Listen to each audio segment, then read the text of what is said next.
England celebrate.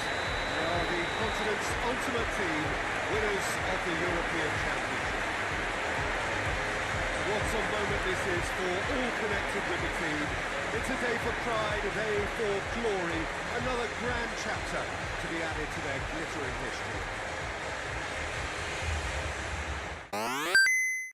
Last September, we reviewed eFootball PES 2020 for the PC and PlayStation 4, finding it to be the most authentic footballing experience on current consoles. The game was a good incremental improvement on the previous year's game, but in some ways it lost some of the content in an effort to gain others. Since EA has a monopoly over most global footballing licenses, Konami tends to drop some while attempting to gain others. Two of those were the UEFA Champions League and Europa League. The game publisher lost both licenses to its bitter rival, but gained access to the UEFA Euro 2020 competition for their game. Unfortunately, with all sports temporarily being shut down, that acquisition may have been for naught. So this review is for the UEFA Euro 2020 edition added to eFootball PES 2020. Well, we have the most perfect day for you. A warm hello in every sense of the word. The sun is out and football has a special place on this most idyllic of days. A fixture ahead of us to which we've all been looking forward for so very, very long, and it means so very, very much. The scene could not be more beautiful. The pitch looks terrific. The players are ready to get started, and we cannot wait for the contest that lies ahead.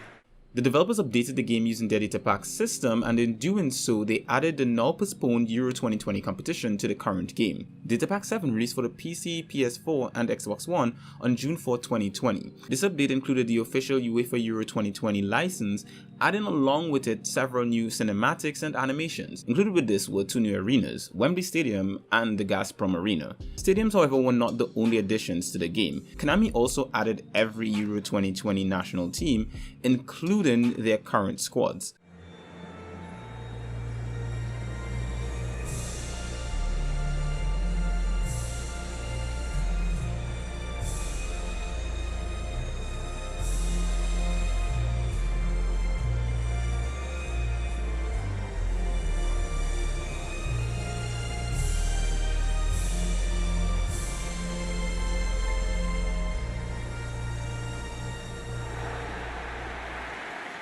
This new competition can be experienced via Cup, Master League, Become a Legend, and local multiplayer modes. With the new official Euro 2020 transition, scoreboards, kits, no badges included, and I'm not really sure why, official match ball and entrances, we got what should feel like something spectacular. The hype right now should be out of this world, but it isn't. Sports games derive their appeal from the sports they emulate, and that's especially important for tournaments. Fans tend to watch the matches during the week, then hop onto their game of choice to then emulate the action consumed via the telly. So with no Euro tournament action on the telly right about now, there's nothing to emulate. Had the developers done something like historical matches like in NBA 2K games, then maybe the hype would have been more for the tournament, even if it still wasn't active or live at the moment. Imagine playing that 2016 final as Portugal against one of the most dominant French teams ever. Imagine losing Cristiano Ronaldo in the 25th minute to injury, then defending a barrage of attacks from Pogba and co, being dragged into extra time, and then having to claw at a win via a screamer by Eder. Just imagine that. No, like seriously, imagine it, because that's not in the update, and it should be. Nostalgia is a hell of a drug, and unfortunately eFootball PES 2020 Euro 2020 update doesn't capitalize on it. And here's Mertens. Krychowiak. Zielinski.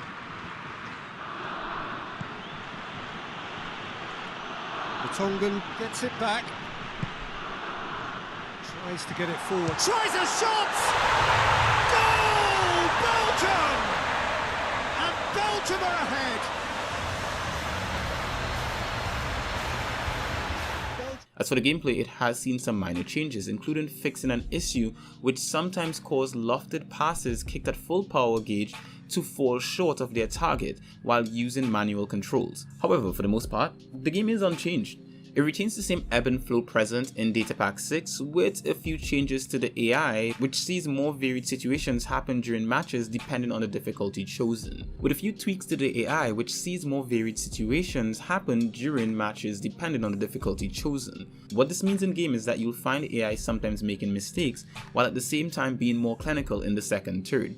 You'll also find more variations in shots thanks to what seems to be improved shot power in certain situations.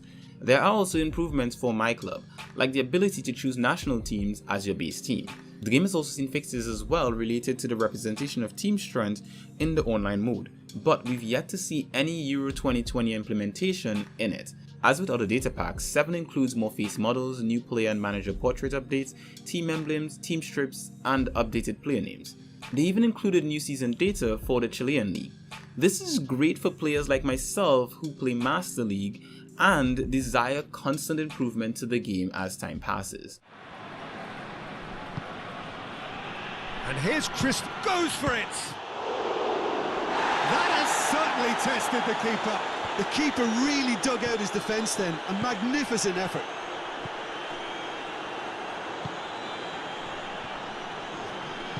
Hazard drives it forward. Beckham, he's had a shot! Goal! France! And how about the timing of the pass and run? They've worked it before and no doubt they'll work it again. So with all that I've had to say so far about this game update, here's my final verdict.